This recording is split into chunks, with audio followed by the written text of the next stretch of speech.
Hello students, मैं सुनील कावत आपका welcome करता हूं आज के एक और नए वीडियो के अंदर।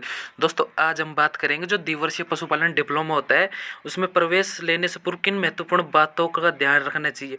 दोस्तों, जो एचडीपी राजूवास है जो एक नोटिस निकालता है काउंसलिंग फॉर्म भरने से पूर्व, जिनके अंदर वो कई महत्वपूर्ण बातों का ध्यान रखने के लिए बोलता है काउंसलिंग फॉर्म भरते समय। दोस्तों, कौन कौन सी महत्वपूर्ण बातें उनके बारे में आज जान लेते हैं हम। पहला दोस्तों, शैक्षणिक क्या योग्यता रहनी चाहिए। दूसरा, आयु सीमा। तीसरा दोस्तों, संस्थानों की कितनी संख्या पूरे राजस्थान के अंदर। चौथा, कितना कॉलेज भर सकता है एक स्टूडेंट। पांचवा दोस्तों, अध्ययन का क्या माध्यम रहेगा। छठा दोस्तों, शिक्षण शुल्क क्या देना पड़ेगा काउंसलिंग फॉर्म के वक्त। सातवां दोस्तों, चयन की क्या प्रक्रिया रहेगी। आठवां दोस्तों, आवेदन का की प्रक्रिया के दौरान क्या करना होगा। नौवां दोस्तों, फोटो की स्थिति। और 10वां, कुछ महत्वपूर्ण बिंदु है उनका ध्यान रखने के लिए जो राजूवास है एक नोटिस निकालता है। तो आइए दोस्तों, इस नोटिस को हम ध्यान से देख लेते हैं क्या कहा गया है। आवेदन फॉर्म की उपलब्धता के दौरान जो राजूवास ORG साइट पे उस पर ही आपको फॉर्म फिलअप करना होगा और आवेदन फॉर्म केवल ऑनलाइन ही स्वीकार किया जाएगा दोस्तों, ऑफलाइन का इसमें कोई माध्यम नहीं है। शैक्षणिक योग्यता के बारे में दोस्तों, जो दो स्टूडेंट्स एचडीपी का फॉर्म भर सकते हैं, एक तो एग्रीकल्चर वाले और दूसरा बायोलॉजी वाले। दोस्तों, जिनके स्टूडेंट के पास 12th के अंदर biology, agri biology, agri zoology, agri botany, zoology and botany जैसा सब्जेक्ट है वो इस फॉर्म भरने के लिए अलाउ है दोस्तों। और साथ ही उनका कहना है कि जो सीबीएसई और आरबीएसई जिन माध्यम के स्टूडेंट हैं वो भी इसके अंदर अलाउ, ना कि माध्यम के हिसाब से उन्हें कोई परिवर्तित किया है।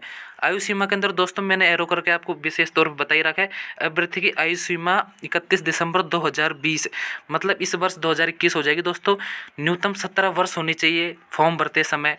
और दोस्तों, जो मैक्सिमम आयु, अधिकतम आयु जो 28 वर्ष है, तो ये उन्होंने बताया है। और पिछड़ा वर्ग जो अनुसूचित जाति है उनके हिसाब से एक अलग प्रावधान है, उन्होंने 10 वर्ष की छूट का प्रावधान है दोस्तों। संस्थानों की संख्या इसमें दोस्तों ये बताया गया कि जो 80 संस्थान है जो गैर गैर संस्थान मतलब प्राइवेट कॉलेजेस है, और 5 कॉलेजेस दोस्तों गवर्नमेंट है, जिनकी मैंने आपको वीडियो बना के आपको बताई दिया है दोस्तों। 15% सीट उन प्राइवेट कॉलेजों के ऊपर राजूवास एचडीपी की रिजर्व होगी। इसके अंदर ये बताया संस्थानों की संख्या के अंदर, मतलब काउंसलिंग के फॉर्म भरते समय आप उन्हीं 80 या 85 संस्थाओं उनके अंदर ही फॉर्म भरे जो राजूवास के द्वारा आवंटित किए गए हैं। पांचवा दोस्तों, आरक्षण जो जाति या अपने विश्वविद्यालय के नियम अनुसार दिया जाएगा, जो हिसाब से बीकानेर वाले डिसाइड करते हैं। अध्ययन का माध्यम दोस्तों हिंदी अथवा अंग्रेजी दोनों माध्यमों में स्टडी होती है, दोनों माध्यम संचालित है। पर दोस्तों, जो बीकानेर का मेन कैंपस है बीकानेर के अंदर राजूवास वेटनरी का, उसके अंदर दोस्तों इंग्लिश मीडियम के अंदर ही पढ़ाई होती है, क्योंकि वो मेन कैंपस है एचडीपी का।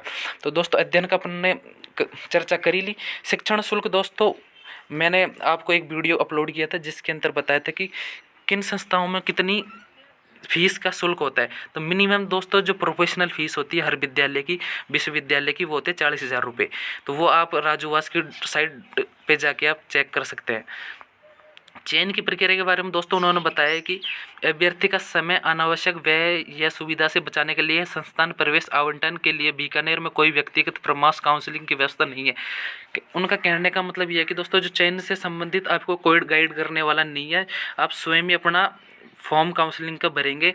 इसमें आपको बीकानेर वाले कोई काउंसलिंग या परामर्श नहीं देंगे।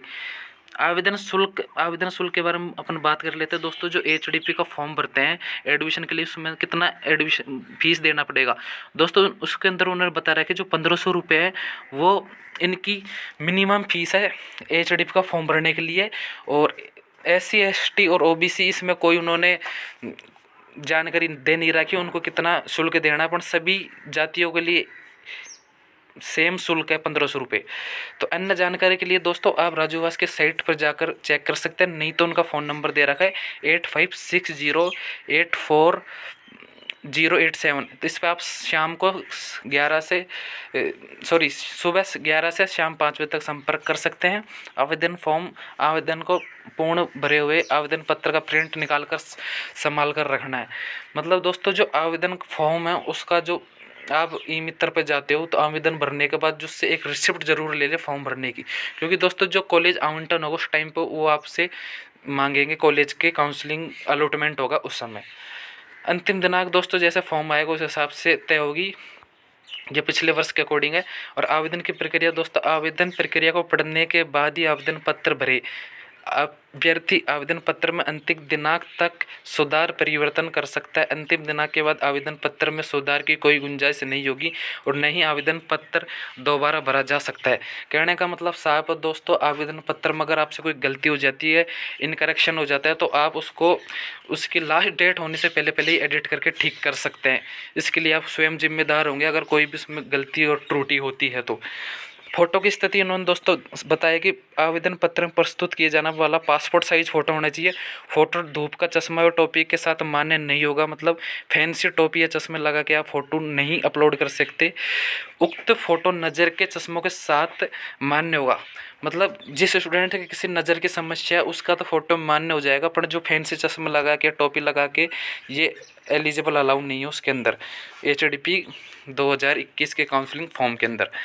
तो इन महत्वपूर्ण बातों का आपको दोस्तों ध्यान रखना है। महत्वपूर्ण नोट लगाकर इन्होंने 2-3 बिंदु और बता रखे हैं। आवेदन फॉर्म को सावधानी पूर्वक भरें तथा आवेदन पत्र में अपने पसंद के कॉलेज का आगे दिए गए कॉलम पसंद भरते भरें। मतलब कहने का मतलब ये दोस्तों, उन्होंने उदाहरण देकर भी ये समझाया, यदि विद्यार्थी की पहली पसंद किसी संस्था, राजकीय पशुपालन शिक्षण जैसे बस्सी है, तो दोस्तों उसको उपरोक्त संस्था के सामने कॉलम ए के अंदर लिखना है। आपको एक कॉलम दिया जाएगा कॉलेज के जस्ट सामने सीरियल नंबर का, तो उसमें आपको जो भी कॉलेज आपको काउंसलिंग फॉर्म के अंदर अपनी मनपसंद कॉलेज भरानी है उसमें सीरियल नंबर दे के भराना है। इनका कहने का मतलब ये दोस्तों। इसी प्रकार अपनी पसंद के अन्य संस्थानों के सामने पसंद विजेता के 1 से 82 तक भरा जा सकता है। कहने का मतलब दोस्तों, आप कितना भी अपने मन मर्जी के अकॉर्डिंग कॉलेजेस की चॉइस भर सकते हैं। इसको HDP को राजूवास को कोई आपत्ति नहीं है। लास्ट एंड आखिरी इनके महत्वपूर्ण बिंदु दोस्तों, अभ्यर्थी जितनी भी चाहे अपनी संस्था भर सकता है, वो मैंने आपको बता ही दिया। त्रुटिपूर्वक अधूरे भरे वंचित फीस के बिना अथवा अंतिम दिनांक को पश्चात आवेदन फॉर्म अस्वीकृत कर दिया जाएगा। आवेदन के गलत सूचना देने पर आवेदन निरस्त कर व प्रवेश निरस्त होने की जिम्मेदारी स्वयं अभ्यर्थी की होगी।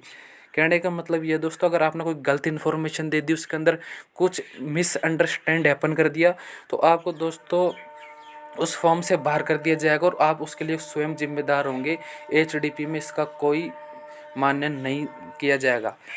तो दोस्तों, ये थी आज की कुछ महत्वपूर्ण 10 सूचनाएं जो फॉर्म भरने या काउंसलिंग के टाइम पर हर एक स्टूडेंट को पता होनी चाहिए, जिससे वो कम से कम त्रुटि कर सके।